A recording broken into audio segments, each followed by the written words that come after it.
तो अब तक जितनी बार भी ये जो एससी में शामिल करने को जातियों का जो है इन्होंने प्रोपगंडा अपनाया है वो पूरी तरह संविधान के खिलाफ है। और जिन लोगों ने ये किया है इनको जो इन्होंने संविधान के आर्टिकल 51A का स्पष्ट उल्लंघन किया है, क्योंकि संविधान के आर्टिकल 51A में ड्यूटी है व्यक्ति की वो संविधान को मानेगा।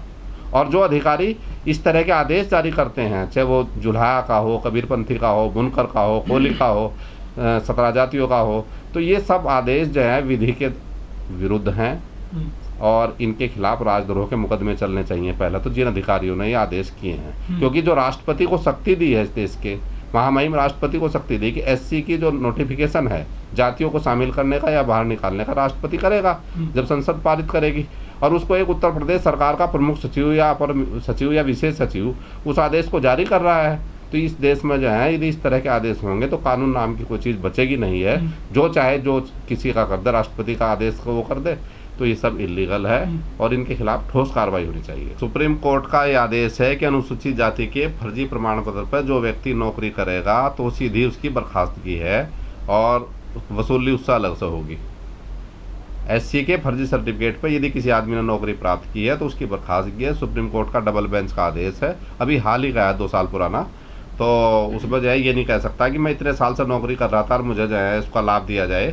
तो अवैध जो है फर्जी फ्रॉड करके यदि जो है कोई आदमी नौकरी पाया है तो उनको निश्चित रूप से लाभ होगा। इसी संबंध में 25 मार्च 2022 को भारत सरकार ने जो है जुलाहा, कबीरपंथी, बुनकर, कोली के मामले में एक आदेश दिया था उत्तर प्रदेश के प्रमुख सचिव समाज कल्याण को कि ये जो जातियां शामिल करने के जो आदेश हैं आपके पूर्णतः अवैध है और इनसे जो प्रमाण पत्र लोग प्राप्त कर रहे हैं इनका भविष्य में इनको नुकसान होगा।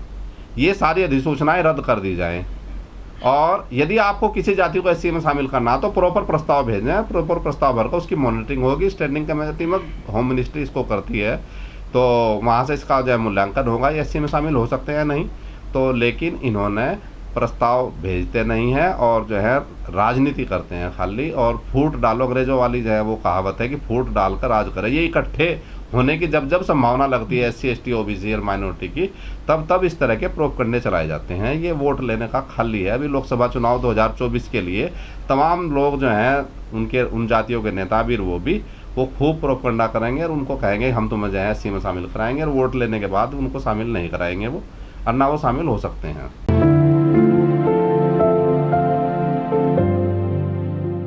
देखिए, संविधान के आर्टिकल 341 में संविधान निर्माता ने ये व्यवस्था की है कि किसी भी जाति को अनुसूचित जाति की सूची में शामिल करने या बाहर निकालने का काम पार्लियामेंट का है और संसद ही किसी जाति को एससी में शामिल कर सकती है या बाहर कर सकती है। उत्तर प्रदेश में बहुत लंबे समय से 17 नहीं है, ये 22 हैं। 17 की बजाय 22 जातियाँ हैं जिनमें 17 जातियाँ तो अभी हाईकोर्ट का आदेश आया है, उन्होंने कहा है कि ये संविधान के खिलाफ है। जो राजाज्ञा जारी की थी, प्रमुख सचिव समाज कल्याण थे उस टाइम मनोज सिंह, और मनोज सिंह ने ये आदेश जारी किया था। सपा की गवर्नमेंट में भी मनोज सिंह ने आदेश जारी किया था, भाजपा की गवर्नमेंट में भी मनोज सिंह ने ही आदेश जारी किया था। इनके खिलाफ हम लोगों ने जो है मनोज सिंह के खिलाफ जो है हाईकोर्ट में भी एक मुकदमा चल रहा है, इस बात का राजद्रोह का मुकदमा इनके खिलाफ चल रहा है कि तुमने संविधान के खिलाफ काम किया है। ये बात तो 17 जातियों की हुई। इसके अलावा जो है कोली और कोरी, जो हिंदू जुलाहा, कबीरपंथी जुलाहा, बुनकर और कोली, 4 जातियां और हैं। तो जो जिनके राजाज्ञाएँ जो हैं उत्तर प्रदेश सरकार ने कई बार जारी कर रखी हैं और जिस तरह से 17 जातियों वाला ख़त्म हुआ इसी तरह से सुप्रीम कोर्ट उसको भी ख़त्म करेगी। इस संबंध में जो है सुप्रीम कोर्ट में 4-5 याचिकाएं पेंडिंग हैं। एक सुप्रीम कोर्ट में प्रमुख सचिव मनोज सिंह के खिलाफ और जिलाधिकारी प्रमोद कुमार पांडे के खिलाफ अवमानना याचिका है और एक एसएलपी है, 2 एसएलपी हैं और एक पीआईएल है। कोई भी व्यक्ति, कोई भी पार्टी ये किसी भी जाति को एससी में शामिल करना नहीं चाहती, ये आपस में लड़ाना चाहते हैं। इनका मेन उद्देश्य लड़ाना है, इनका आरक्षण दिलाना नहीं है, ना वो इनको अपलिफ्ट करना चाहते हैं। चाहे वो सपा हो, चाहे वो बसपा हो, चाहे भाजपा हो, कांग्रेस हो, पॉलिटिकल पार्टियां सारी आपस में अपने आप में एक हैं ऊपर, और ये जो है लोगों को लड़ा कर अपना वोट का उल्लू सीधा करना चाहते हैं। मैं तो मांग करता हूँ इस बात के लिए कि हालांकि जो जातियाँ अछूत थी, जो अनटचेबल थी, उसकी एक नियमावली है, उसकी एक प्रश्नावली है। जिस व्यक्ति को बस में चढ़ने से मना करेंगे, मंदिर में जाने से मना करेंगे, स्कूल में पढ़ने से मना करेंगे, इस तरह के उसमें क्वेश्चन है, 57 क्वेश्चन है किसी जाति को एससी में शामिल करने के लिए। तो उन लोगों को जो अनटचेबल हैं, अछूत हैं, उनको ही एससी की सूची में शामिल किया जा सकता है। तो ये जिस तरह के जो लोग हैं, 2 तरह के लोग थे, जो एक तो थे अपर कास्ट के लोगों के घर में आ सकते थे, जा सकते थे, उनको ओबीसी में रख लिया गया था, और जो उनके घर में आ जा नहीं सकते थे वो एससी में थे, जो अछूत थे, जो हैं। अब जैसे बढ़ई है या प्रजापति है, प्रजापति बर्तन बनाता है, सब लोग उनके बर्तनों का उपयोग करते हैं। यदि जो है, अब वो अछूत तो कभी रहे नहीं है, उनका जो है उपयोग किया। लेकिन एससी के लोग जो चमड़ा काटते थे, उनके घर का कोई घी भी खाना पसंद नहीं करता था, उस समय उनके साथ समस्या थी। फिर भी यदि केंद्र सरकार ये चाहती है कि इनको एससी में शामिल करना बहुत ज़रूरी है, तो हम उनका स्वागत करते हैं। केंद्र सरकार का विधि जो बनी हुई है, इसके कानून बना हुआ, कानून के हिसाब से इनको एससी में शामिल करें।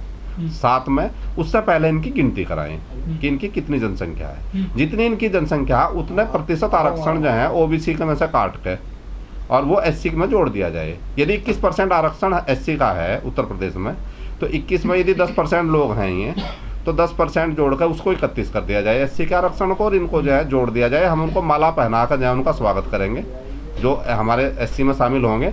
और एक्चुअली जो है ना, पॉलिटिकल लड़ाई है इस देश में। एससी जो है की आबादी जो है उत्तर प्रदेश में 25% के आसपास होगी, और सरकार बनाने के लिए 10% की हमें और आवश्यकता है। इसलिए जो है 35% जब आबादी हो जाएगी हमारी, तो फिर आज नहीं समझ आएगा इनको, चाहे इसको बीजेपी डाल ले, चाहे इनको सपा डाल ले, चाहे कोई भी पार्टी डाल ले, लेकिन बाद में जहाँ व्यक्ति के हित सुरक्षित होंगे वहीं जो है वो सब लोग संगठित हो जाएंगे। तो फिर 35% हो जाएंगे, फिर किसी की दूसरे की जरूरत नहीं पड़ने की हम लोगों को।